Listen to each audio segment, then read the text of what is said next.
Y aurait-il un titan avec des ailes?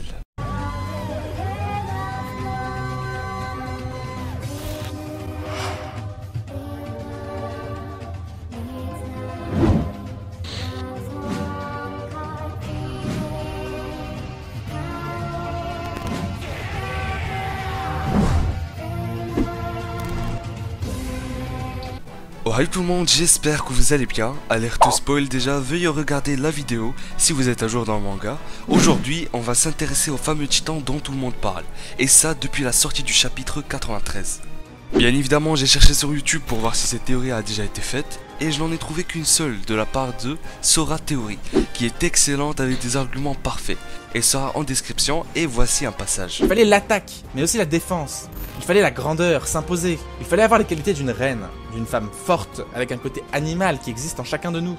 Et une certaine agilité. Il fallait pouvoir être mobile sur Terre, comme dans les airs. Cette vidéo s'agit en quelque sorte d'une suite en ce qui concerne la théorie sur l'existence d'un titan volant. Allez, c'est parti. Alors, après avoir revu l'OAV numéro 2, où il y aura Jean qui affrontera Sacha en duel, bon, je vois déjà ceux qui ne voient pas de quoi je parle. C'est un épisode qui n'a rien à voir avec le manga, donc ce que je vais dire par la suite n'arrivera jamais.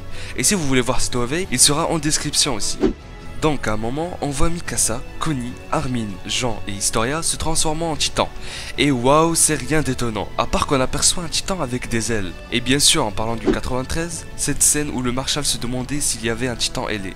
Mais avant qu'il n'évoque cette question, le groupe était en train de discuter à propos des forces militaires ennemies, comme quoi, bientôt le continent Mars verra des bombes tomber du ciel.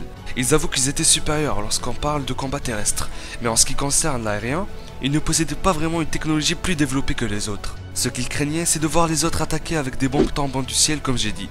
Les titans démarrent, le cuirassé, la charrette, le mâchoire et le bestial, oui parce que je parle au moment où Sieg était encore avec eux, ces titans, ils ne feront que regarder les projectiles atterrir sur eux, sans pouvoir faire quelque chose. Et c'est là d'où ce Marshal se posa la question.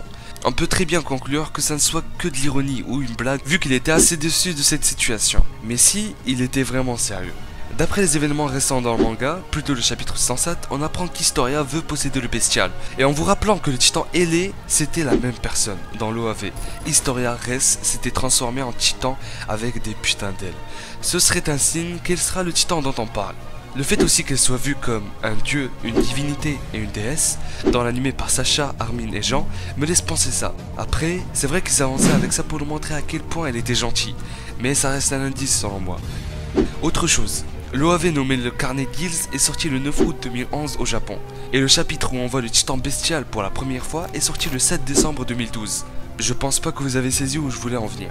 Ce que je veux dire, c'est qu'Isayama nous a introduit un titan qui peut parler dans l'OAV numéro 1. Pour ceux qui l'auront vu bien sûr savent très bien de quoi je parle. Pour après nous balancer le titan bestial qui a la capacité de parler lui aussi. Je me dis que l'auteur donnerait des signes comme ça. Pour l'OAV où Historia est en titan ailé, ça serait la même chose aussi. Allez Isayama, sors-nous un titan avec des ailes dans les prochains chapitres. Vu que c'est la reine qui va absorber le pouvoir du bestial, déjà que c'est un personnage féminin, le chara-design devrait changer un peu. D'où viendra ses ailes logiquement. Passons à une autre supposition qui sera plus probable. Ça sera tout simplement le marteau d'armes qui pourra matérialiser des ailes et voler. Trop simple, mais ça passe. Le fait que Tiber contrôle son titan à distance reste bizarre. Elle a dû faire ça pour être un maximum protégée lors de son combat contre Eren, mais est-ce que cela veut dire qu'elle ne peut pas le contrôler en restant dans sa nuque? Pour l'instant, on a vu Kani et Tiber qui peuvent créer des coquilles en cristal. Après, va savoir si ce n'est que les femmes qui ont ce pouvoir. Le titan féminin contrôle aussi les titans avec sa voix, et ne me dites pas que ce n'est qu'une coïncidence, le fait qu'elle crie pour attirer les autres, elle l'a fait en le décidant. Bon, je dévie un peu, mais j'en ai fini avec le titan ailé. Sinon, pour ceux qui pensent que le pouvoir du marteau d'armes a été divisé en deux, je voudrais pas trop croire en ça, mais on peut se faire plein de théories à propos de ce sujet, quand on voit la réaction d'Eren au moment où la coquille est brisée. Ça peut être des souvenirs qu'il a eu, ou bien ce serait Porco qui aurait dévoré Tiber, ou qu'elle est morte. Ça va loin. Tout ce que j'ai dit n'est qu'une théorie, et peut être vraie comme fausse. A votre tour, je vous retourne la question. Pensez-vous qu'un jour, on verra un titan capable de voler? C'est la fin de la vidéo. Si ça vous a plu, vous savez quoi faire. Jotaro, qui est un parmi les modeurs dans mon Discord, propose un concours. Et c'est pour ceux qui ont Steam. Vous avez 24 heures pour y participer. Contactez-moi en privé sur Discord, je vous dirai la suite. Mon pseudo est en description ainsi que les jeux à gagner. On se retrouve pour une prochaine théorie ou une vidéo qui est dans mon planning. Je vous lâche un énorme acquis de roi dans la gueule et à la prochaine.